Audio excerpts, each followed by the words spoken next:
So today we're going to be talking a little bit about commemorative speeches and speaking for other occasions. So let's get started. Now, what is a commemorative occasion? And a commemorative occasion might be something like a funeral or a memorial of sorts. You might be asked to give the eulogy or give general remarks at a funeral for a loved one or a friend. You could be attending a wedding and you're responsible for doing the welcome at that wedding or giving a toast. Maybe you're a parent of the bride or groom, or perhaps you're the best man or the maid of honor. You'll be asked to give some sort of remarks at the wedding. You could be at a reunion, maybe a class reunion or a reunion of buddies from the service or a family reunion. Again, you might be called upon to give the welcome, to offer a toast, or be a featured speaker at that. You could attend a dedication of sorts. Maybe it's the christening of a baby or the baptism of a family member, or maybe it's the dedication of a building. You might be asked to welcome everyone there or be a featured speaker for that particular commemorative occasion. Or perhaps you have some sort of remembrance day.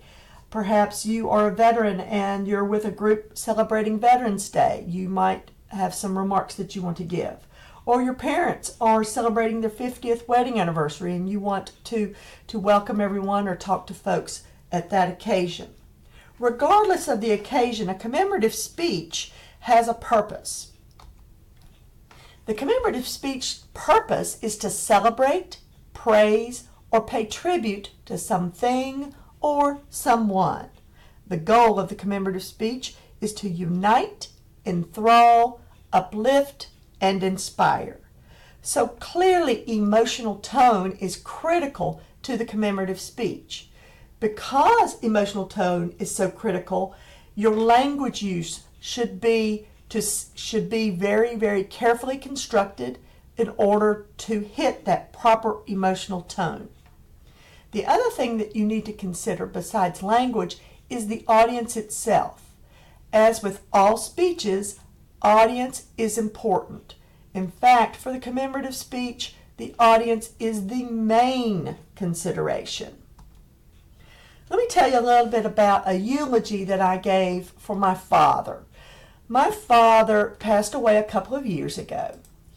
And when he passed away, the people at his funeral were my brother, my sister, and our families, and also some friends of ours. My father had just moved to the area, so none of the folks at the funeral actually knew my father other than the family members. His friends from back home, his colleagues from work, those sorts of folks, we were not at this particular service. So when I gave the eulogy of my father, I had to think about that audience and what I wanted to accomplish. For my brother and my sister and our family members, I wanted to offer them comfort. I wanted to lift them up and try to help them, support them, and make them feel better. But for the folks who were in the audience who were there to support and comfort us, what I wanted to do is I wanted to make sure that they got to know my dad a little bit. So I made sure that my remarks were such that those folks would get to know him and understand sort of the love that we had for him. So your audience is your main consideration. You really need to think a lot about your audience. So what do we need to think about? Well, the audience analysis for a commemorative speech would be things like, why are the folks there in the first place? When you think about who is there and why they're there, are they there to support you? Are they there to mourn? That's something like that in a eulogy. If it's a wedding, why are they there? Are they there because they're politically connected in some way to the bride and groom? Or do they have a family connection? Are they just wishing people well? What is their purpose for being there? What unites the people? Do they know each other? What is the theme that's going on at this particular occasion? Whether it's a wedding, whether it's a reunion, whether it's a funeral, what is it that's uniting the people that are there? What sort of experiences do the people share? Do they have the same experiences? At my father's eulogy, they did not. There were the family members who had certainly experienced my dad firsthand, and then there were were the other folks who had no idea who my dad was, and their experience with him was very limited. What do the people at the occasion expect from you? If it's a wedding toast, for example, they're going to expect that you not share that funny story about how you and your buddy got drunk one night and hit on a bunch of cocktail waitresses. That's not appropriate for a wedding toast. Instead, you're going to tell folks about how lucky your buddy is to have captured such a great girl and how amazing they are together and that sort of thing. So there are certain sort of societal expectations from you when you're giving a commemorative speech that you want to abide by. What does everyone hope to gain from you? If it's a funeral, are they hoping for comfort? If it is a reunion, are they hoping for laughter? What are they wanting from you? What do they hope to gain out of this? Remember, a commemorative speech is about celebrating. It's about paying tribute to someone or something. You need to know a little bit about the folks' values and belief systems. Are the people in your audience, do they share similar values? At my father's funeral, most of the folks at that funeral were Christian.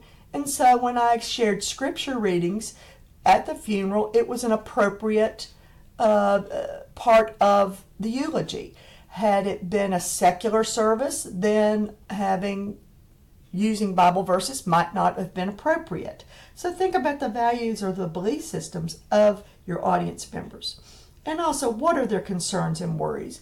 What would they be concerned about? What did they have the baggage that they're coming in on? So you want to try to alleviate some of that baggage. Now, when you're putting together a theme for your commemorative speech, it really helps. Whenever I was doing the eulogy for my father, I thought a lot about some of his qualities. I thought about how open he was and how resourceful he was and how humorous he was. I thought about some of his particular qualities, and I spent time examining those qualities in his speech. If you're giving a speech at a veterans event or for a veteran, you may want to talk about that person's courage or that person's service. If you're giving a speech at an anniversary, you may talk about the selflessness of the couple or the adaptability of the couple to last so long. So a theme for this speech is really helpful.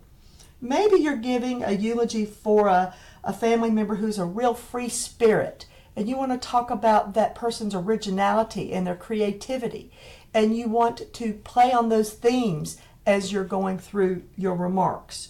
So as you're preparing your speech remarks, think about a theme. It will really help you to sort of make some sense of what you're going to be talking about. Now, next I'm going to talk a little bit about some other types of speeches.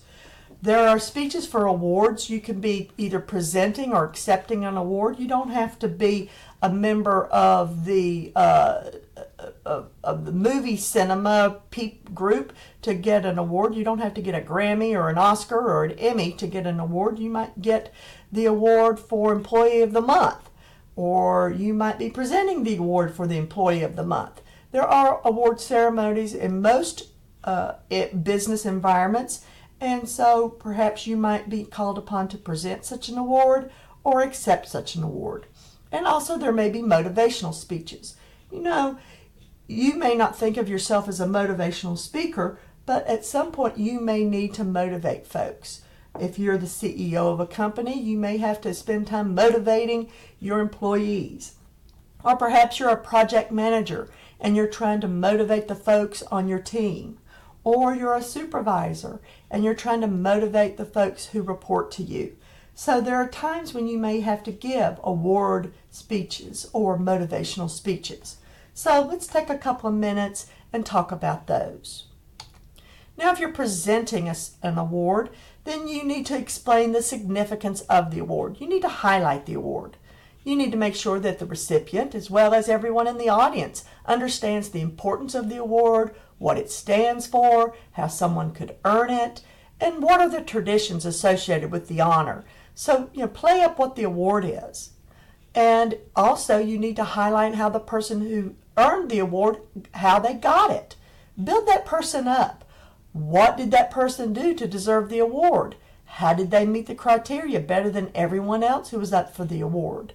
Think about highlighting that person. Explain those special qualities that the recipient must possess. Now, on the other hand, if you're accepting an award, then you need to be humble.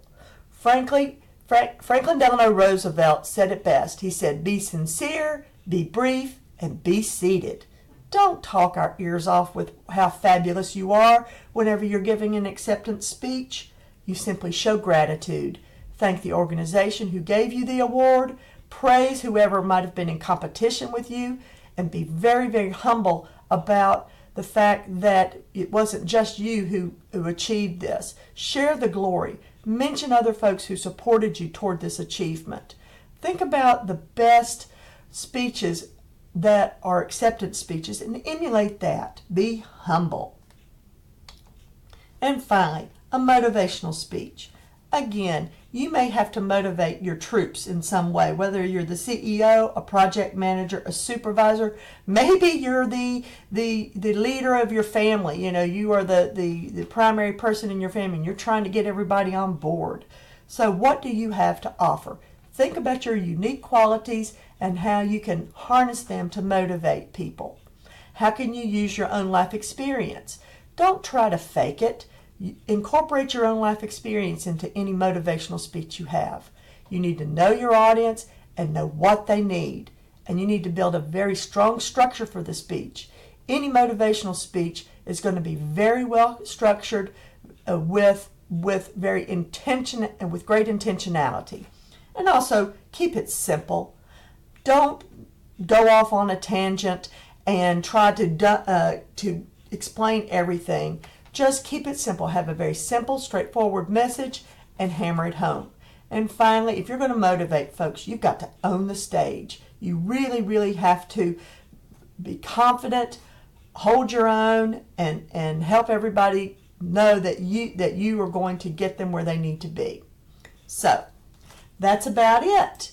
I hope that that helped you a lot with regard to commemorative speeches and other types of speeches, and we'll talk to you later.